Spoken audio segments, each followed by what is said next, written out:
السلام علیکم۔ مخاطب نیوز کے پروگرام ہم لوگ پریشان کن کیفیت اور رخی دل سے ویورز سے مخاطب برِ صغیر ہندوستان پر مسلمان حکمران سینکڑوں سال یعنی قریباً 1000 سال ہندوستان پر اقتدار کی طاقت کے مالک رہے۔ برِ صغیر ہندوستان پر اقتدار میں طاقتوروں کی عوام کش پالیسیوں کی وجہ سے حاکم محکوم ہو گئے، بادشاہ غلام بن گئے، شان و شوکت سے محروم ہو کر ذلت اور رسوائی کے ناگفتہ حالات کو برداشت کرنا پڑا۔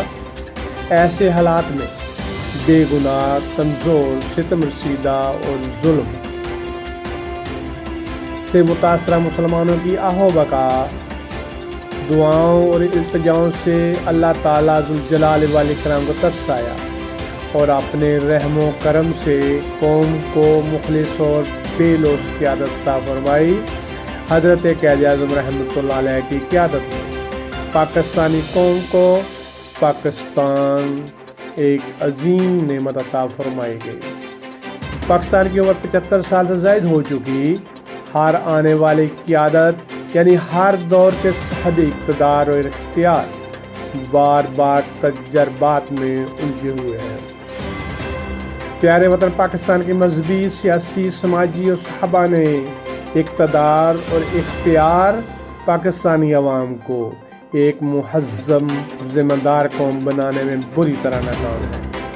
مہذب اور ذمہ دار قوم بنانے کے لیے اولاً لیڈرز اور وڈیروں کو بھی مہذب اور ذمہ دار شخصیت بننا پڑے گا۔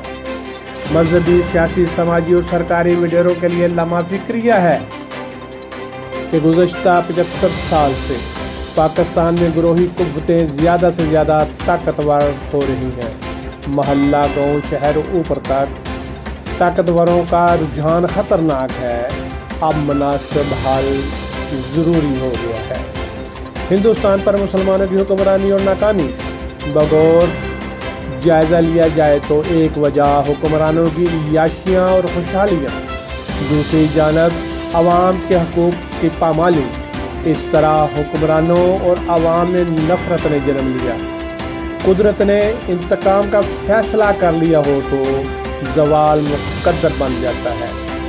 پیارے وطن پاکستان کے حالات بھی ایسے ہی ہو گئے ہیں کہ صحابہ نے اقتدار اور اختیار کی عیاشیاں اور خوشحالیاں، دوسری جانب عوام کی زندگی مفلوج ہو کر رہ گئی ہے۔ یہ بھی سچ ہے کہ اس دور میں معلومات تک ہر شہری کی رسائی ہے۔ ہر پاکستانی سمجھتا ہے، شعور رکھتا ہے اور باخبر بھی ہے۔ بس کمی ہے تو تربیت کی ہے۔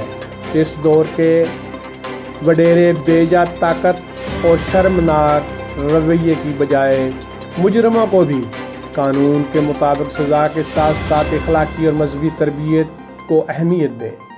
گروہی طاقتوں کا ٹکراؤ تباہی اور بربادی کا سبب بنتا ہے۔ ملک میں آئین، قانون، معاشی حالات، سیاسی اعتبار اور مذہبی تقسیم کی موجودہ صورتحال قوم اور ملک کی ترقی اور خوشحالی کے خلاف ہے۔